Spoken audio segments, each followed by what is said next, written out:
Sport. Najave, komentari, rezultati, tabele. Sport.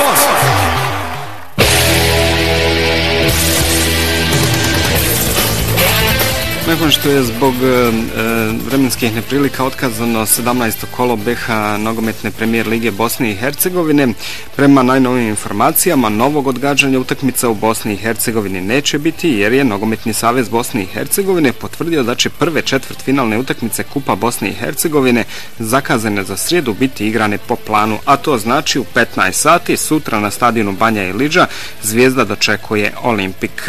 Kako teku pripreme pred ovu utakmicu, pitaćemo trenera nogometnog kluba Zvijezda Petra Šegrta. Gospodine Šegrt, evo nakon utakmice protiv Sarajeva i odgađanja ovog 17. kola imali ste dovoljno vremena za pripremu za ovu utakmicu koja se igra sutra. Koliko ste zadovoljni, koliko su igrači spremni za duel sa Olimpikom? Dobro jutro. Dobro jutro još jedan puta svim na Radio Gradačac. Ja, na jedne strane mi smo zadovoljni sa našim igračima zbog toga što su dečki rade zadnje dane svoj posao.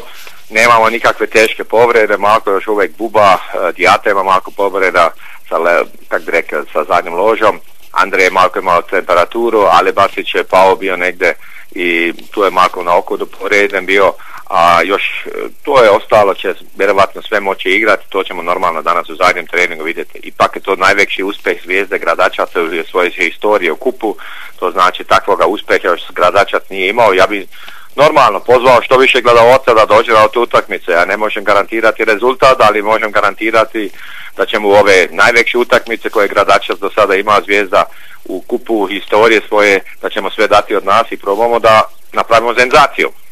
Da, rekli smo da evo uporedo sa kupom Zvijezda će svakako voditi jednu grčevitu borbu da što prije izađe iz ove opasne zone. Olimpik je doživio poraz baš kao i Zvijezda na otvaranju ovog proljetnog dijela prvenstva i oni imaju također dosta motiva ovdje u Gradačcu da se pokažu u što boljem svjetlu i da izvuku povoljniji rezultat. Pretpostavljam da ste pratili Olimpik i da već sada možete odgovoriti adekvatno na njihove i nove igrače, ali i na njihovu igru koja je već dobro poznata ovdje u Gradačcu. Dobro, Olimpik ima dobar sastav, Olimpik dobro radi, oni su kompaktna ekipa, igrao više u napad, mi znamo i za trenera koji voli više igrati u ofenzive. To će biti jako interesantna utakmica, ali ja to ne bih kako rekao uzeo kao prvenstvo utakmice. Mm-hmm. To su dvije utakmice, ja bih više kazao da su utakmice za nas kao Champions League, dvije utakmice moramo kalkulirati, mi sada igramo prvo kući, možda je mala prednost da on imao drugu utakmicu kući, mi moramo gledati pozadnji, ne dobijemo gola i možda jednog ili dva gola zabijemo, jer na kraju se broje obe dvije ekipe, obe dvije rezultata i obe dvije utakmice i onda ćemo vidjeti kako će završiti u Sarajevo druga utakmica, ali sada moramo si prvo izboriti prvo poluvreme, dobar rezultat, to znači ako ne dobijemo gola, kompaktno stojimo i možda ne damo jednog ili dva gola da pobedimo ovu utakmicu, bilo bi fenomenalno. Ostalo, sve će se odlučiti za nas, ja mislim neće se sutra, nego će se u Sarajevo drugu sredu. Da, rekli ste otprilike da možete računati na evo sve igrače, za sada evo možemo reći da je Dijata, jel tako, jedan od najupitnijih. Što se tiče ostaloga, nema dakle nekih posebnih problema, momci su trenirali, Brkić se vraća također, tu su i novi igrači koji su dobili pravo nastupa, njih bi trebali vidjeti, jel tako? To ćemo vidjeti, ja mislim da će 100% Radovanović i Cardozo doći u sastav među prvi možda ili prvi 18, Brkić će 100% vraćao gol ako se danas ne bi još nešto dogodilo, jer bo i on je isto zaslužio, on je nama dao bio u zadnjem dijelu, kako bi rekli, novembru, oktobru, puno sigurnosti, puno bodova nam je spasio i zbog toga on ima malo prednost za vrijeme pred malim Japancom i tu, koji još mora čekati na svoju šansu i Kemal isto tu koji se dobro pokazao u zadnjim mjesecama, ali to su golmanske situacije, kako bi rekli, jedna prilika koju moramo odlučiti sada. Ne možem ja stalno menjati golmana, ja menjam golmana onda samo ako je povređen ili ima 3 žute kartona i zbog toga Brkić je uvijek bio naša broj 1 i ostaje naša broj 1 i onda ćemo vidjeti kako će se dečko pokazati. Ono što je jako bitno je reći da Zvijezda sa ovim ulaskom u odigravanje četvrtfinala Kupa Bosne i Hercegovine imat će jedan, pa možemo slobodno reći, paklen tempo, igrat će srijeda, subota, a to je svakako dodatno opterećenje za igrače, oni su fizički dobro i dovoljno, nadam se, pripremljeni, no koliko možete odgovoriti na ovaj tempo? Dobro, to ćemo vidjeti. Ja mislim sada situacija nije samo da igramo mi sada sredu, mi igramo u nedjelju u Travniku, to znači moramo putovati, mi ćemo da pak igrati u Sarajevu, pak drugo sredu i onda ćemo vjerovatno odgoditi utakmicu na nedjelju protiv Čelika, jer da imamo jedan dan više odmora, isto moramo gledati ne samo kup, nego moramo gledati normalno u ovim 2D duelima, da budemo dobro uzeli bodove i da nekakvu situaciju da stvorimo, da budemo ostali na ovom mjestu gdje smo sada i da ne idemo više dalje dole, nego to mjesto osiguramo.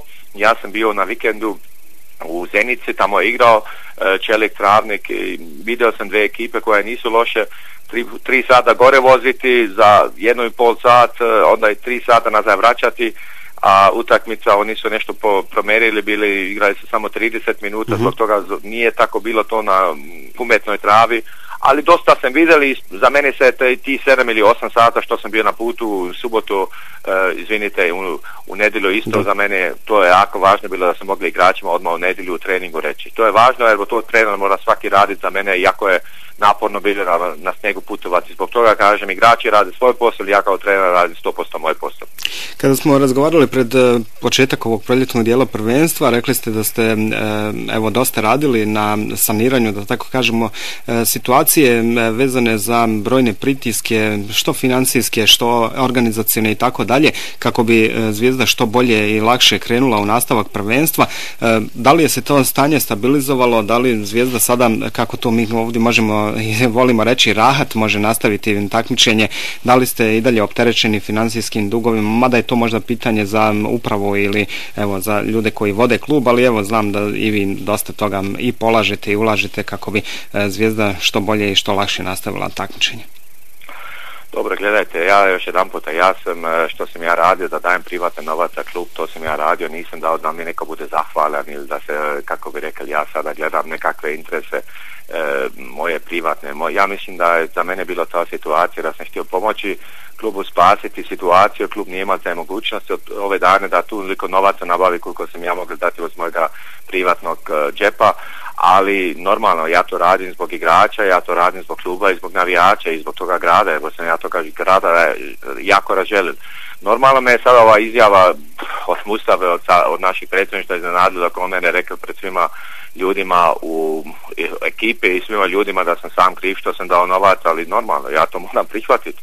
Ako sam ja sam kriv, ok, ali normalno sada ja sam zatražio isto kluba Marko da mi se taj novac vrati, ja sam 100% siguran da će se taj novac i mene vratiti, ali Marko me je izjava od Mustafa od općine Marko iznenadila, ali dobro, moram to prihvatiti, to je tako.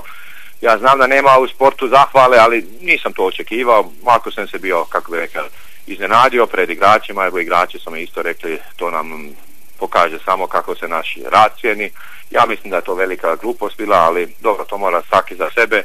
Mene ne treba niko voliti, niko cijeniti moj rad, ali mora se meni pokazati respekta. Ja pokažem svima respekta i zbog toga ja kažem, ja ću dalje pomagati Zvijezde kako možem sa mojim radom, ako treba, i sa, kako bi rekli još jedan puta, sa privatnim novcima, ali nije bilo baš, kako bi rekli, drago meni da to jedan čovjek iz općine kaže komu treba. Ali dobro, u organizacijnom smislu možemo sada reći da Zvijezda ide naprijed malo manje opterećena i da igrači sad ipak mogu se fokusirati na teren. Dobro, ima još problema ovako sa plaćama, nekakve stvari, ali dobro, još jedan puta to će sve se rešiti sada ove dane.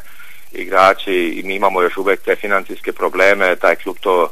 Ja mislim da je to velika greška da su tu dve strane u klubu i dve strane. Jedna hoće profesionalizam u kluba, druga hoće ostati u svojim sastavima kako je bilo prije. Moramo naći jednu granicu jer ja mislim da tu mora se više raditi do profesionalizma jer više ne može klubovi preživjeti. To znači mora se prema sponzorima više malo ponašati, da se bude zahvalni, a ne takve izjave davati. Ali normalno, ja mislim da to igrači ima veliki utjecaj isto na igrače. Samo ja sam im jučer isto rekao, isto i u nedjelju rekli još jedan put zaboraviti to.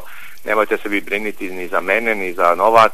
Vi gledajte da uzmete najbolju situaciju za uspjeh, fokusirajte se na teren, ali teško je igračima ako stavljamo te financijske probleme oko glave. Dobro, ipak fokusirat ćemo se sutra na 15 sati, stadion Banja Ilidža, Zvijezda Olimpik, prva četvrtfinalna utakmica Kupa Bosne i Hercegovine. Želim vam puno sreće, igračima da daju svoj maksimum i da evo i kroz kup pokažemo da Zvijezda zaista vrijedi i da trenutno mjesto na tabeli nije ono koje zaista pripada. Ja još jedan puta bi poželio da svi navijači dolaze sutra, evo trebamo isto, kako sam već rekao, svaku marku za budućnost našu. Imamo dosta problema financijski i moramo gledati na to utakmicu, možda još pozitivno završimo i da se fokusiramo onda za Travnik. Puno hvala još mama i izvinite ponekada ako sam ja, kako bi rekao, od moje strane preiskren. Hvala vama za razgovor. Rekoh, najvažnije je sada da pratimo ono što će se događati sutra na terenu, na stadionu Banja Ilidža. Razgovarat ćemo naravno i o organizacijnim, ali i o svim drugim stvarima vezanim za Zvijezdu u nekom možda drugom prilikom. Vama hvala na ovom razgovoru, igračima puno sportske sreće i naravno pozivamo i mi sve navijače i sve ljubitelje fudbala i navijače Zvijezde da sutra dođu na utakmicu i da bodre Zvijezdu protiv Olimpika. Hvala još jednom na razgovoru. Puno hvala i sve najbolje još jedan puta. Danas u sportskim minutama u jutarnjem programu Radio Gradašca zajedno sa nama bio je šef stručnog štaba Zvijezde Petar Šegrt. Sutra od 15 sati igraju se prve četvrtfinalne utakmice Kupa Bosne i Hercegovine, Mladost Široki Brijeg, Zrinski Velež, Zvijezda Olimpik, a u 18 sati Sarajevo Borac. Sport, najave, komentari, rezultati, tabele. Sport!